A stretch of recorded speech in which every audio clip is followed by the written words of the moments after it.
बिस्मिल्लाहिर्रहमानिर्रहीम। अस्सलाम वालेकुम। मैं हूँ समरीन अकमल। मैं आपको अपने चैनल दहली के जायके में वेलकम करती हूँ। उम्मीद करती हूँ आप सब लोग अपने घरों में खैरियत से होंगे। आज मैं आप लोगों के लिए बकरीद का गोश्त सबके घरों में चल रहा है, तो मैंने सोचा क्यों ना मैं आपको आज बीफ देगी कौरमे की रेसिपी बताऊँ। बीफ देगी कौरमा, वो भी दानेदार। आज मैंने आपको इसके तमाम राज बता दिए हैं जो एक दानेदार कौरमा बनने के लिए ज़रूरी है। जो एक कौरमे को दानेदार शक्ल कैसे दी जाती है वो आज मैं आपको बनाना सिखाऊंगी, बिल्कुल देगी स्टाइल में। तो चलो रेसिपी बनाना स्टार्ट करते हैं।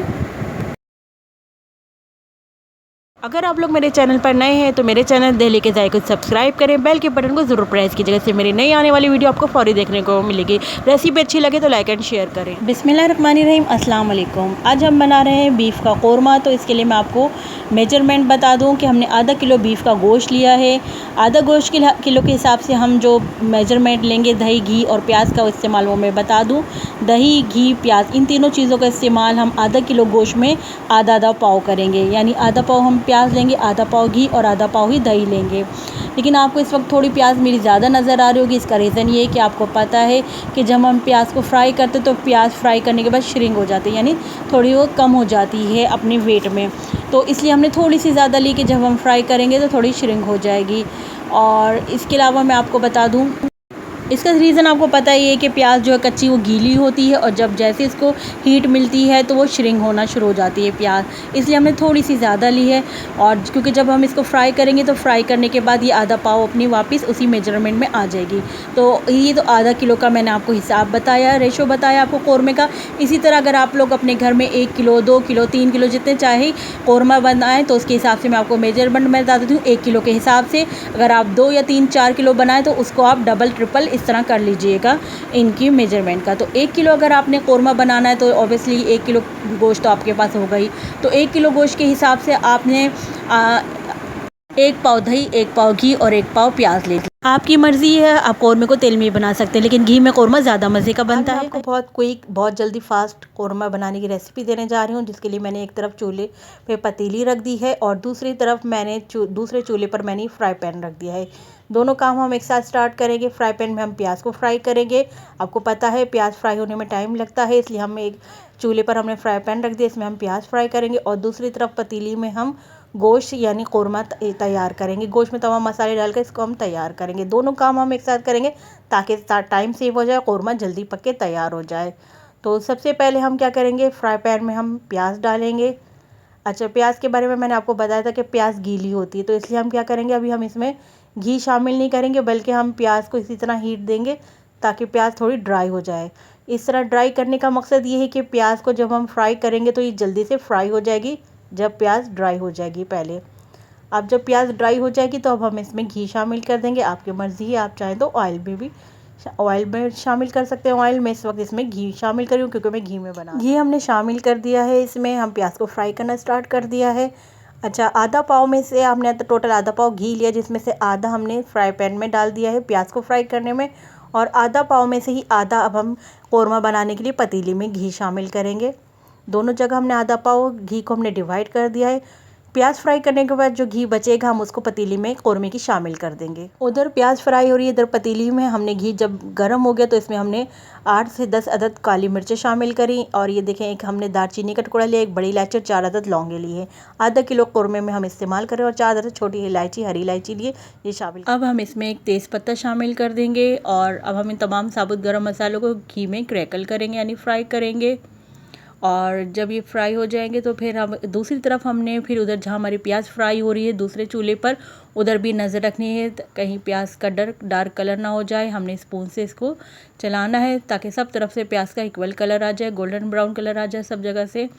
और आपने इधर नज़र रखनी है, लेकिन ये कि अगर आपको ख़दशा हो कि आप दोनों तरफ एक साथ नज़र नहीं रख सकते तो आप क्या करें, पहले प्याज फ्राई कर लें, बाद में जब प्याज फ्राई हो जाए तो उसके बाद आप कौरमा चढ़ा दीजिएगा गोश्त में मसाला डाल के। अच्छा, जब देखिए गरम मसाले क्रैकल हो गए तो हमने अदरक लहसुन का पेस्ट 1 टेबल स्पून इसमें भरकर शामिल कर दिया है। अदरक लहसुन के पेस्ट को भी घी में हम फ्राई करेंगे, सोटे करेंगे इस तरह। जब तक लहसुन का पेस्ट हो जाएगा तो फिर अब हम इसमें शामिल करेंगे गोश्त। जी हाँ, ये 1 किलो गोश्त है बीफ का, अब हमने इसमें शामिल कर दिया। अच्छा, अगर आप चाहें तो हड्डी वाला बोन वाला गोश्त भी ले सकते हैं, लेकिन मैंने इसमें बगैर हड्डी का शामिल किया है। अच्छा, इधर देखिए प्याज फ्राई होना शुरू हो गई है तो अब हम स्पून से स्टेयर करना शुरू कर देंगे ताकि सब तरफ से एक जैसा कलर आ जाए प्याज का। ये देखिए प्याज ब्राउन हो गई है। अब हम प्याज को एक टिश्यू पेपर पर प्लेट में रखा, हमने टिश्यू पेपर इस तरह फैला दिया, प्याज को निकाल लिया हमने। आप देख रहे हैं बहुत अच्छा कलर प्याज का आ गया। अब जब ये ठंडी हो जाएगी प्याज तो हम इसको हाथ से चूरा कर लेंगे प्याज को। उधर हम दिखा रहे थे आपको, इधर देखें ये प्याज जो घी है, घी में हम ये जो हमने प्याज का बचा हुआ घी था ये हमने कौरमे वाली पतीली में शामिल कर दिया है। अब ये कि गोश्त को हम ब्राउन होने तक इसको घी में अच्छी तरह भूनेंगे, फ्राई करेंगे गोश्त को। इसका कलर जब तक गोश्त का चेंज ना हो जाए जब तक हम इसको घी में गरम मसालों में अदरक लहसुन के पेस्ट में गोश्त को भूनेंगे अच्छी तरह, ताकि जो गोश्त की स्मेल है वो निकल जाए। अब स्पाइस डालने स्टार्ट करते हैं। पिसी हुई लाल मिर्च हमने 1 टेबल स्पून शामिल करी हैं। आप अपने टेस्ट के अकॉर्डिंग अगर ज़्यादा डालना चाहते हैं तो और शामिल कर सकते हैं। कलर देने के लिए हमने 1/4 टीस्पून हल्दी शामिल करी, 1 टेबल स्पून हमने पिसा हुआ धनिया शामिल किया और अब हमने 1 टेबल स्पून पिसा हुआ ज़ीरा शामिल किया, 1 टेबल स्पून हमने नमक शामिल किया। तमाम स्पाइस को गोश्त के साथ अच्छी तरह मिक्स करेंगे, मिलाएंगे अच्छी तरह हम तमाम मसालों को गोश्त में। अगर आपको इसका और ख़ूबसूरत कलर लाना है तो आप देगी पिसी हुई लाल मिर्ची, जो देगी कश्मीरी लाल मिर्ची आती हैं, आप वो भी इसमें ऐड कर सकते हैं। अच्छा, मैं आपको बता दूं कि आप देखते होंगे मेरी जो रेसिपी हैं वो बहुत दिनों में बहुत लेट अपलोड कर रही हूँ। इसका रीज़न ये है कि मेरी किडनी में स्टोन है, जिसकी वजह से मेरे पेन होता है और मुझे खड़े रहने में प्रॉब्लम होती है शूट करने में, फिर एडिटिंग और अपलोड करने में। तो आप लोग मेरे लिए दुआ कीजिए कि मेरी किडनी से स्टोन निकल जाए और फिर मैं जल्दी जल्दी अपनी रेसिपी आप लोगों के साथ शेयर करूं। अच्छा, ये हमने आधा पाव दही इसमें शामिल कर दिया है। दही शामिल करने के बाद हम अच्छी तरह मिक्स करेंगे दही को गोश्त में। अच्छा, मैं इसमें अभी पानी ऐड नहीं करूँगी, मैं इसको इसी तरह कवर करके रख दूँगी, क्योंकि हम जब इसको स्लो फ्लेम पे रखेंगे तो गोश्त भी अपना पानी रिलीज़ करेगा और दही भी अपना पानी रिलीज़ करेगा। तो हम इसको कवर करके रख देते हैं तकरीबन 45 मिनट के लिए। तो हम आपसे मिलते हैं 45 मिनट बाद।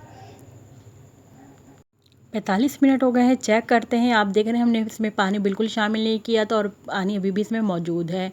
अब हम क्या करेंगे, इसका फ्लेम हाई करके गोश्त की अच्छी तरह भुनाई करेंगे और गोश्त जो है इस 45 मिनट में आराम से गल गया है। तो हम चलें भुनाई करना स्टार्ट करते हैं फ्लेम हाई करके। गोश्त की हमने अच्छी तरह भुनाई कर ली है, आप देख रहे हैं अच्छी तरह गोश्त भुन गया है। अब बारी है इसमें फ्राई प्याज को शामिल करने की। आप देख रहे हैं प्याज को हमने इस तरह हाथों से चूरा कर लिया था और अब हम पिसी हुई प्याज को हाथ से हमने चूरा किया है। और आप भी याद रखिएगा प्याज को हमेशा हाथ से चूरा करें, इससे अच्छा दाना बनता है कौरमे का। अब हमने इसमें प्याज शामिल कर दिए चूरा की भी, अच्छी तरह मिक्स करेंगे प्याज को, अच्छी तरह मिक्स करेंगे। इसके बाद मैं आपको बता दूं,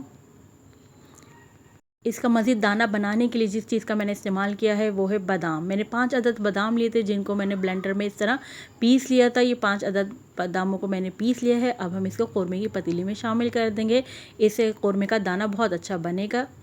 भगरी हुई प्याज जो चूरा करी है उससे और ये बादाम जो पिसे हुए, इन दोनों चीज़ों से मिलकर बहुत अच्छा दानेदार हम इसको आपको कौरमा बनाना दिखा रहे हैं इस वक्त। अब जो कौरमे की असल खुशबू जिससे आती है, अब हम इसमें शामिल करेंगे जायफल जवतरी का हमने इसमें पाउडर शामिल किया, पीस के शामिल किया है।